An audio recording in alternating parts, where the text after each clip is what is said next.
साथियों, आज के इस वीडियो में सामान्य ज्ञान का एक ऐसा मॉक टेस्ट देखेंगे जिस मॉक टेस्ट के माध्यम से पूरी सामान्य ज्ञान का रिवीजन करेंगे, यानी कि पूरी सामान्य ज्ञान को कवर किया जाएगा इन 50 प्रश्नों के माध्यम से। तो साथियों, 50 प्रश्नों में से आपका टारगेट जो होना चाहिए वो 50 में से 20 प्रश्नों का आपका टारगेट होना चाहिए। तो प्रश्न आपके सामने से बड़ी ही तेजी से गुजरेंगे। आपको साथियों बहुत तेजी के साथ इस क्लास में अटेंड करना है, इस क्लास को अटेंड करना है और प्रश्नों के उत्तर आपको बड़ी ही तेजी के साथ देना है। तो पहला प्रश्न आपकी स्क्रीन पर है कि जलियांवाला बाग हत्याकांड का आदेश किसने दिया था? तो कर्नल रेजिनाल्ड डायर ने दिया था, यह आपको ध्यान रखना है। उसके बाद देखिए कि निम्नलिखित मस्जिदों में से किसका निर्माण मुगल सम्राट शाहजहां के द्वारा करवाया गया था? तो शाहजहां ने साथियों किसका निर्माण किया गया था? इनमें से मुझे ऐसा लग रहा है कि दिल्ली में जो जामा मस्जिद है इसका निर्माण शाहजहां ने ही करवाया था। उसके बाद देखिए भारत के राष्ट्रगान के रचयिता साथियों आपसे पूछे जा रहे हैं। तो आप सभी लोग जानते हैं कि रविन्द्रनाथ टैगोर जी भारत के राष्ट्रगान के रचयिता है। तो आंसर आपका ए के साथ है भाई, बहुत बढ़िया, वेरी गुड क्लास। उसके बाद देखिए कि किस तारीख को सविनय अवज्ञा आंदोलन प्रारंभ किया गया था? तो 12 मार्च 1930 को सविनय अवज्ञा आंदोलन प्रारंभ किया गया था। यह आपको ध्यान रखना है साथियों, यह क्वेश्चन रिपीट हो गया। उसके बाद देखिए 1928 में गठित इंडिपेंडेंस फॉर इंडिया लीग के अध्यक्ष कौन थे? तो साथियों कौन थे? श्रीनिवास अयंगर थे। तो अगर आपका आंसर यहां पर सी है तो बिल्कुल करेक्ट है। उसके बाद देखिए साथियों अगले नंबर का प्रश्न आपकी स्क्रीन पर है, लेकिन उससे पहले मैं आपको बता दूं साथियों कुछ वीडियोस मैंने ऐसी बनाई हैं जो कंप्लीटली तरीके से बहुत ही इंपॉर्टेंट है, यानी कि वो चीज कंप्लीट करेंगे। तो अगर यहां पर मैं आपको बता दूं 8वें नंबर का जो प्रश्न है ना कि बंगाल सती विनियमन 1829 में भारत के किस गवर्नर जनरल द्वारा लाया गया था? चलिए, यानी कि जो सती प्रथा थी ना, जैसे कि बंगाल सती विनियमन जो किया गया वो 1829 में भारत के किस गवर्नर जनरल के द्वारा लाया गया? तो लॉर्ड विलियम बेंटिक के द्वारा लाया गया। ये आपको ध्यान रखना। मुगल साम्राज्य की स्थापना किसके द्वारा की गई थी? तो आप सभी लोग जानते हैं बाबर के द्वारा मुगल साम्राज्य की स्थापना की गई थी। उसके बाद देखिए साथियों अगले नंबर का प्रश्न है कि किंग जॉर्ज पंचम तथा क्वीन मैरी की यात्रा की याद में 1911 में भारत का कौन सा लोकप्रिय पर्यटन स्थल बनाया गया था? तो गेटवे ऑफ इंडिया बनाया गया था। आंसर आपका ऑप्शन नंबर बी के साथ। भारतीय राष्ट्रीय कांग्रेस के पहले अध्यक्ष कौन थे साथियों? तो पहले अध्यक्ष थे व्योमेश चंद्र बनर्जी, इसलिए आंसर आपका ए हो जाता है। यूनेस्को वैश्विक विरासत स्थल खजुराहो कहां पर स्थित है? तो खजुराहो की जब हम बात करते हैं तो ये तो मध्य प्रदेश में स्थित है। तो अगर आपका आंसर यहाँ पर ऑप्शन नंबर ए है तो बिल्कुल करेक्ट है। साथियों टारगेट आपको याद है ना कि 50 में से 20 का आपको टारगेट लेकर चलना है। उसके बाद देखिए 1337 से 1453 तक 100 वर्षों से भी अधिक समय तक किनके बीच युद्ध चलता रहा? तो किनके बीच चलता रहा साथियों? इंग्लैंड और फ्रांस के बीच चलता रहा करीबन 100 वर्षों से ज्यादा। साथियों यहां पर मैं आपको बता दूं कि अगर आप चैनल पर नए हैं तो चैनल को सबसे पहले सब्सक्राइब करके बेल आइकन पर क्लिक करेंगे। और मैं आपको यह भी बता देना चाहता हूं कि आने वाले 1 महीने के अंदर साथियों ऐसे ऐसे कंटेंट आपको इस चैनल के माध्यम से दिए जाएंगे जिनको अगर आपने तैयार कर लिया तो परीक्षा आसान करना चुटकियों का खेल हो जाएगा। ठीक है, और जो लिंक दिए गए हैं वीडियोस के, उन वीडियोस को भी जरूर देखिए। ठीक है, और चैनल पर अगर नए हैं तो चैनल को साथियों तुरंत सब्सक्राइब करके बेल आइकन पर क्लिक कर लीजिएगा जरूर। उसके बाद देखिए कि भारत का राष्ट्रीय आदर्श वाक्य यानी कि सत्यमेव जयते, जिसका मतलब होता है सत्य की हमेशा विजय होती है, 21 प्राचीन भारतीय शास्त्र से उद्धृत है? तो मुंडकोपनिषद से लिया गया है। 10वीं बार मैं आपको करा चुका हूं। नोबेल पुरस्कार से सम्मानित पहले साथियों भारतीय कौन थे? तो रविन्द्रनाथ टैगोर को सबसे पहले सम्मानित किया गया था नोबेल पुरस्कार से, ये पहले भारतीय थे। किस त्योहार के दिन जलियांवाला बाग हत्याकांड हुआ था? यानी कि जलियांवाला बाग हत्याकांड जो हुआ था तो वो उस समय कौन सा साथियों त्योहार था? बैसाखी उस समय चल रहा था। उसके बाद देखिए मौर्य वंश का अंतिम साथियों अगर बात करें सम्राट कौन था? तो मौर्य वंश का अंतिम सम्राट साथियों ब्रह्मदत्त था, इसलिए आंसर आपका ऑप्शन नंबर सी हो जाएगा। पंचतंत्र दंत कथाएं किसके द्वारा रचित मानी जाती हैं? तो किसके द्वारा रचित मानी जाती है? विष्णु शर्मा के द्वारा रचित मानी जाती है। आपको ध्यान रखना है पंचतंत्र एक पुस्तक है। ठीक है, उसके बाद देखेंगे नेक्स्ट नंबर का प्रश्न है कि चिपको आंदोलन कहां शुरू किया गया था? तो चिपको आंदोलन की अगर बात करें तो ये तो राजस्थान से शुरू किया गया था, इसलिए आंसर आपका ऑप्शन नंबर ए हो जाता है। उसके बाद देखिए किसी समकालीन चित्रकार ने महात्मा गांधी पर चित्रों की एक श्रृंखला बनाई थी, तो उनका नाम क्या है? उस चित्रकार की अगर बात करें तो उनका नाम साथियों अतुल डोलिया है। इनका नाम आपको ध्यान रखना है, परीक्षा में आपसे पूछा जा सकता है। उसके बाद देखिए 1999 में पाकिस्तान के प्रधानमंत्री कौन थे जिन्हें जनरल परवेज मुशर्रफ के नेतृत्व में एक सैन्य तख्ता पलट से परास्त किया गया था। तो नवाज शरीफ साथियों प्रधानमंत्री का नाम था, ये आपको ध्यान रखना है। अढ़ाई दिन का झोपड़ा मस्जिद साथियों कहां पर स्थित है, तो राजस्थान के अजमेर में स्थित है। इसलिए आंसर अगर आपका है ऑप्शन नंबर बी तो बिल्कुल करेक्ट है। उसके बाद देखिए पुर्तगाली व्यापारी गोवा की भूमि पर पहली बार किस सदी में आए थे, तो साथियों 16वीं सदी में आए थे। ये आपको ध्यान रखना है, आंसर आपका ऑप्शन नंबर बी के साथ।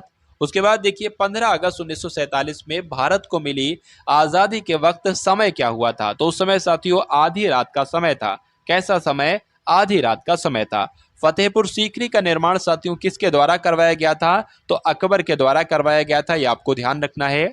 उसके बाद देखिए कार्ले की बौद्ध गुफाएं किस राज्य में स्थित हैं, तो कार्ले की बौद्ध गुफाएं साथियों महाराष्ट्र में स्थित हैं, ये आपको ध्यान रखना है। आंसर आपका ऑप्शन नंबर ए के साथ। चलिए भाई, बहुत बढ़िया, वेरी गुड क्लास। साथियों आप सभी लोगों से रिक्वेस्ट है कि एक बार क्लास को आप सभी लोग लाइक कर देंगे अगर आपने लाइक ना किया हो, और आपने अगर शेयर ना किया हो तो वीडियोस के एंड में वीडियोस को देखने के बाद एक बार वीडियोस को एक बार शेयर भी अवश्य कर देंगे। उसके बाद देखिए कि निम्नलिखित में से कौन सा एक बुद्ध की शिक्षाओं का संग्रह है, तो बुद्ध की शिक्षाओं का संग्रह साथियों कहां पर मिलता है, तो त्रिपिटक में मिलता है। आंसर अगर डी है तो बिल्कुल सही है। उसके बाद देखिए कि भारतीय राष्ट्रीय कांग्रेस का गठन कब किया गया था, तो आप सभी लोग जानते हैं 1885 में भारतीय राष्ट्रीय कांग्रेस का गठन किया गया था। इंडियन नेशनल आर्मी की स्थापना किसके द्वारा साथियों की गई, तो सुभाष चंद्र बोस के द्वारा। आपको ध्यान रखना है, इंडियन नेशनल आर्मी की स्थापना की गई। 31वें नंबर का प्रश्न है कि जुलाई 1905 में बंगाल के विभाजन का आदेश साथियों किसने दिया था, तो लॉर्ड कर्जन ने दिया था। आंसर आपका ऑप्शन नंबर सी हो जाता है। उसके बाद देखिए कन्फ्यूशियस साथियों कौन था, तिब्बत का एक प्रधान रसोइया था, तो नहीं। तो एक चीनी दार्शनिक था, तो बिल्कुल सही, यानी कि एक चीन का दार्शनिक था साथियों कन्फ्यूशियस, जिसका नाम था, इतना आपको ध्यान रखना है। चलिए, भारत के गवर्नर जनरल के रूप में लुइस माउंटबेटन की जगह किसने ली थी, तो चक्रवर्ती राजगोपालाचारी ने ली थी। साथियों ये आपको ध्यान रखना है, परीक्षा के लिहाज से अच्छा क्वेश्चन है। प्लासी की लड़ाई किस नदी के तट पर लड़ी गई थी साथियों, तो किस नदी के तट पर लड़ी गई थी, तो भागीरथी नदी के तट पर लड़ी गई थी, आपको ध्यान रखना है। 35वें नंबर का प्रश्न आपकी स्क्रीन पर है कि किस मुगल शासक ने ताजमहल बनवाया था। आप सभी लोग जानते हैं कि शाहजहां के द्वारा साथियों ताजमहल का निर्माण करवाया गया था। मैं आपको बताऊं साथियों 50 में से आपका टारगेट जितना होना चाहिए ना, अगर 20 का है तो 20 आपको लिखना है, टाइप करना है, यानी कि कमेंट सेक्शन में आपको बताना है कि कितना आपका टारगेट एक्चुअल में रहा। उसके बाद देखिए नई दिल्ली में स्थित जंतर मंतर किसके द्वारा बनवाया गया था, तो साथियों महाराजा जय सिंह द्वितीय के द्वारा दिल्ली में स्थित जंतर मंतर का निर्माण करवाया गया था, यह आपको ध्यान रखना है। भारत की राष्ट्रीय प्रतिज्ञा के रचयिता साथियों कौन है, तो वेंकट सुब्बा राव है, इनके पीडी मारी वेंकट सुब्बा राव साथियों कौन है, भारत की राष्ट्रीय प्रतिज्ञा के रचयिता हैं। उसके बाद देखिए 1885 में भारतीय राष्ट्रीय कांग्रेस की स्थापना किसके द्वारा की गई थी, तो किसके द्वारा की गई थी साथियों, एलन ऑक्टेवियन ह्यूम के द्वारा की गई थी। तो अगर आपका आंसर भी यहां पर है ऑप्शन नंबर ए के साथ तो बिल्कुल सही है। उसके बाद देखिए नेक्स्ट नंबर का प्रश्न है कि दादा भाई नौरोजी को गणित एवं भौतिकी विज्ञान के प्रोफेसर के रूप में कहां पर नियुक्त किया गया, तो मुंबई में नियुक्त किया गया, और कौन से कॉलेज में, तो एल्फिंस्टन कॉलेज में साथियों नियुक्त किया गया, इतना आपको ध्यान रखना है। 1971 से पहले भारत पाकिस्तान युद्ध किस वर्ष हुआ था, तो साथियों किस वर्ष हुआ था, 1965 में हुआ था। आंसर आपका ऑप्शन नंबर डी के साथ। वास्को डी गामा पहली बार समुद्र के रास्ते भारत में कहां पर उतरा था, तो केरल में उतरा था साथियों, केरल के कोझिकोड यानी कि कालीकट में। उसके बाद देखिए सिंधु घाटी सभ्यता की सबसे महत्वपूर्ण विशेषता क्या थी, ये आपसे पूछा जा रहा है। तो ईंट के बने भवन थे ना साथियों, ये सबसे महत्वपूर्ण विशेषता थी सिंधु घाटी सभ्यता के लोगों की। उसके बाद देखिए स्वराज पार्टी के संस्थापक साथियों कौन थे, तो मोतीलाल नेहरू स्वराज पार्टी के संस्थापक थे, ये आपको ध्यान रखना है। आंसर आपका ऑप्शन नंबर बी के साथ। खजुराहो के स्मारक साथियों कहां पर पाए जाते हैं, तो कहां पर पाए जाते हैं, मध्य प्रदेश में खजुराहो के स्मारक पाए जाते हैं। उसके बाद देखिए किस यानी कि भारत पाकिस्तान युद्ध के बाद ताशकंद की घोषणा जो की गई थी ना, वो कब की गई थी, इतना आपसे साथियों पूछा जा रहा है। तो कब की गई थी, 1965 में की गई थी। उसके बाद देखिए भारत जो है ना, भारत साथियों कब ब्रिटिश साम्राज्य के प्रत्यक्ष शासन के अधीन आ गया था, बताइए।